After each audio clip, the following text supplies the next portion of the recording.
చెప్తాను వాటి అడిగితే చెప్పి మళ్ళీ కోపేస్తానా ఏదో ఎవరికొని ఎదుర్కొని వచ్చేది లేదు. ఎవరు నువ్వు ఏడు పుట్టినావు చెప్పు. ఎవరు గంగమ్మ నువ్వు? చెప్పు. కూర్చో గెలుతురా కూర్చో బాగా కూర్చోండి మా మీరంతా వేసేసి కూర్చొని అంత అనుకోని ఉండేవాళ్ళంతా కూర్చోండి మా వాళ్ళంటే కూర్చోండి కూర్చోమా మీకంటే కూర్చో. మీరు ఎదుర్కొంటే చెప్తానే ఉండాలా. చెప్పా ఎవరు నువ్వా?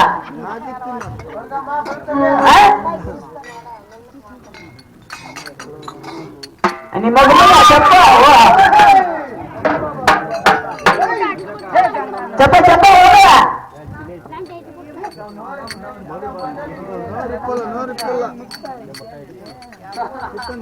ఎవరుమా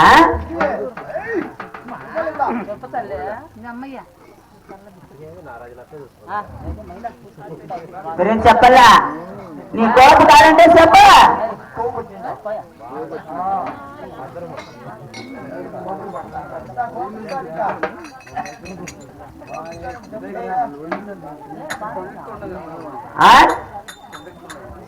ఎవరుమా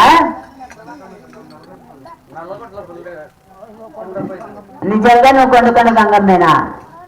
యాభైగా నిలిచినావు తల్లి. ఎన్నేళ్ళు నీకు వచ్చి బాగా మీద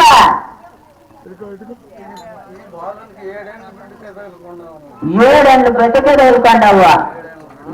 యాడ తగులుకుంటే తల్లి చెప్పమన్నా చెప్ప. నేను నీకంటే చెప్పకుండా నువ్వు అమౌంటాను చెప్ప.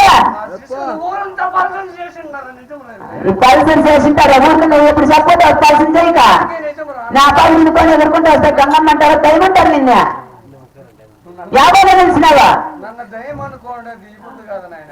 చెప్పాక 7 ఏళ్ళు కరెక్టే మా 50లో వస్తుంది. చెప్పమ్మా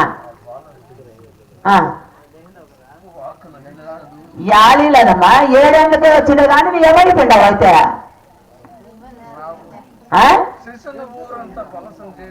చేయిస్తారా ఇట్లా గుర్తా వస్తే చేయకేమంటే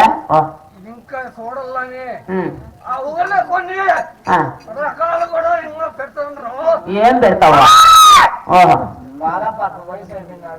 7 ఏళ్ళకే వచ్చినావంట. వాళ్ళకు పోయాక మళ్ళీ ఇంకేం నువ్వు చూపించేదా? చెప్పమంటా చెప్పు. నువ్వు ఎవరా? మా నాన్నగారు బాలకృష్ణ అడుగుతారులే.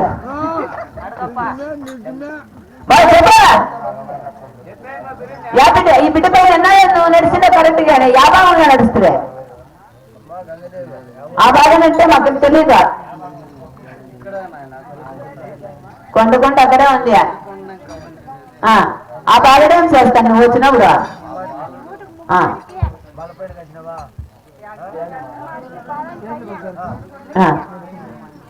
ఆ బాధలు మెప్తా అంటే బిడ్డను బాగా కాపాడుకొచ్చినావమ్మా. అవి నీ మొగ మీద బాగా కాపాడవా? నువ్వు నిజంగా గంగమ్మేనా?